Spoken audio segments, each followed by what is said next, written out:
ચાલવાથી શરીરમાં શું ફેરફાર થાય છે? 1. મગજ સક્રિય થઈ શરીરને આદેશ આપે છે. ચાલવાનું શરૂ કરતાં જ દિમાગ પગને કહે છે, ચાલો. 2.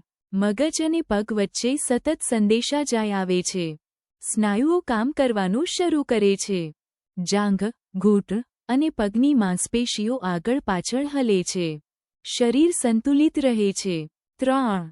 શરીરનું સંતુલન જળવાય છે. આંખ, કાન અને પગ ત્રણેય સાથે મળીને શરીરને પડી જતાં બચાવે છે. આમ શરીરના જુદા જુદા અંગો સક્રિય બને છે. 4.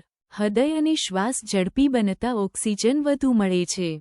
હૃદય થોડું વધુ ઝડપથી ધબકે છે. શ્વાસ ઊંડો થાય છે. શરીરને વધુ ઓક્સિજન મળે છે. 5. મન હળવું લાગે છે, ખુશી મળે છે. ચાલવાથી શરીરમાં ખુશી આપતા રસાયણો બને છે. ટેન્શન ઓછું થાય છે. મૂડ સારો થાય છે. 6. મગજ વધુ સારી રીતે કામ કરે છે. યાદશક્તિ વધે છે. વિચારો સ્પષ્ટ થાય છે. ઘણીવાર ચાલતા ચાલતા સારા વિચાર આવે છે. 7. પાચન સારું થાય અને શુગર કંટ્રોલ થાય છે. ખોરાક સારી રીતે પચે છે. ડાયાબિટીસમાં ફાયદો થાય છે. ટૂંકમાં, ચાલવું એટલે શરીર અને મન બંને માટે દવા.